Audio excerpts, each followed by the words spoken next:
लंबा इंटरव्यू हो गया आपका। समय आपका काफ़ी लिया, लेकिन बड़ा महत्वपूर्ण है क्योंकि आप जैसी शख्सियत है वो पंजाब केसरी के प्लेटफॉर्म पे हैं। एक तो ये कि आपने कहा आप दिल्ली से हैं और दिल्ली में यमुना भी है, दिल्ली के आसपास। क्या केजरीवाल सरकार या उससे पहले की सरकारों ने कभी आपसे राय ली कि यमुना को कैसे सुधारें? किसी सरकार ने आज तक मुझसे यदि राय ली तो शीला दीक्षित ने ली थी, और शीला दीक्षित ने मजबूरी में ली थी। अच्छा। मैं शीला दीक्षित जब ये गेम हो रहे थे, कॉमनवेल्थ गेम, तब मैं उससे पहले करीब करीब 300 कंपनियों को जो यमुना की दोनों तरफ की जमीन थी वो इन्होंने लीज पर देने का मन बना लिया था, और उसकी इनकम से ये कुछ करना चाहते थे, सबको राजी। मैंने वहाँ यमुना सत्याग्रह शुरू किया 2006 में, 2007 में, ये बहुत जोरों पर था।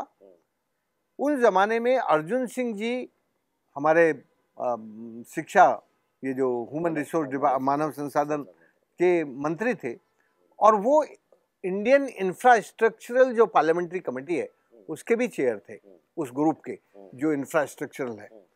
तो उनको ये बात पता चली कि राजेंद्र सिंह जी जो कभी आंदोलन करते नहीं हैं, वो तो धरती पे पानी का काम करते हैं, तो उनको यमुना में आके आंदोलन करने की जरूरत क्यों हुई? तो किसी ने बताया कि इनका घर यमुना में है तो इसलिए ये अपनी नदी के लिए आके बैठ गए कि नदी को। तो उन्होंने फिर बुलाया, एक मीटिंग हुई, इसमें शीला जी भी थी और सब लोग थे, दूसरी पार्टी के लोग भी थे। तेजेंद्र खन्ना उन दिनों गवर्नर होते थे। तो फिर फैसला हुआ कि भाई यमुना की ज़मीन, वो मेरी डिमांड थी, यमुना की ज़मीन यमुना के लिए ही रहनी चाहिए। यमुना की 3 तरह की ज़मीन है, एक है ब्लू जोन जहां यमुना बहती है, दूसरी है ग्रीन जोन जो उसका फ्लड प्लेन है, और तीसरी है HFL हाई फ्लड जोन, तीनों जिसको रेड जोन कहते हैं। तीनों तरह की ज़मीन यमुना की है। आप ग्रीन जोन में थोड़ी बहुत खेती करवा सकते हैं, लेकिन आप उसमें बिल्डिंग नहीं बना सकते। और ये जो बना रहे थे कॉमनवेल्थ के लिए, वो उसकी ग्रीन जोन में बना रहे थे। फाइनली मामला सुप्रीम कोर्ट में गया। सुप्रीम कोर्ट ने कहा कि भाई अब सरकार ने एक डैम बना दिया है बंद, उसके बाहर की जो जमीन है वो अब यमुना से बाहर कर देते हैं। वो तो टाइटल चेंज करने में इन लोगों को, जबकि किसी सरकार को और किसी समाज को और किसी संत को नदी की जमीन का टाइटल चेंज करने का राइट नहीं है। और वो हमें, हमारी जो कॉन्स्टिट्यूशन है उसमें से ये व्यवस्था है, G51 और A41, ये दोनों नदियों के लिए समाज की ड्यूटी और समाज की रेस्पॉन्सिबिलिटी और गवर्नमेंट की ड्यूटी, इन दोनों को बहुत क्लियरली कहते हैं।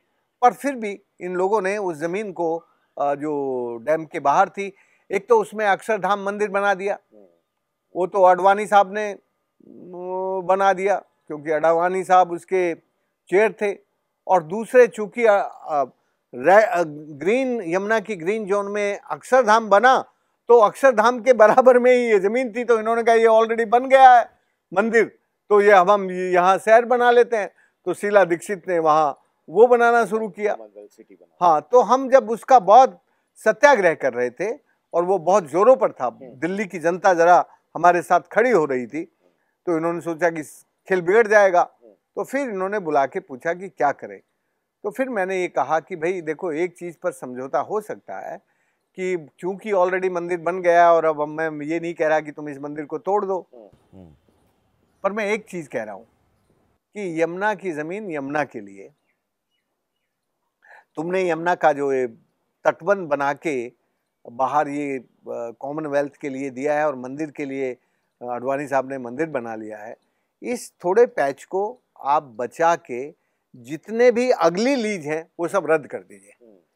भाई फॉर्चुनेटली इस एग्रीमेंट पे सहमति हो गई और इन्होंने सारी लीज खत्म कर दी, और तेजेंद्र खन्ना ने उसी दिन शाम को नोटिफिकेशन कर दिया कि ये जो यमुना की ज़मीन है वो यमुना के लिए रहेगी, और उसका मोनिटोरियम पास कर दिया। तो वो एक लड़ाई में हम लोग जीत के आए थे। उसके बाद से तो फिर यमुना पर पैसा खर्च हो रहा है, खूब बहुत खर्च हो रहा है, पर यमुना की सेहत ठीक करने के लिए, यमुना को यमुना बनाने के लिए जो काम होना चाहिए वो नहीं हो रहा। मैं बस अंत में इतना कहना चाहता हूँ कि देखो, यमुना की जो बीमारी है वो कार्डियक डिजीज है, हृदय रोग की बीमारी है, और उसका जो इलाज कर रहे हैं वो दांतों के डॉक्टर हैं या फिर ब्यूटी पार्लर हैं। या तो यमुना को ये ब्यूटी पार्लर में भेज देते हैं उसका इलाज कराने के लिए, या फिर डेंटिस्ट के पास भेज देते हैं जो उसके घाट वाट बनाता है। यमुना की बीमारी है उसके इन्वायरमेंटल और इकोलॉजिकल फ्लो की, और उसमें जो 22 नाले गिरते हैं उनको ट्रीट करने के बाद ही गंगा में, यमुना में नहीं डालना चाहिए। उस पानी को रिट्रीट, रिसाइकल और रीयूज करना चाहिए।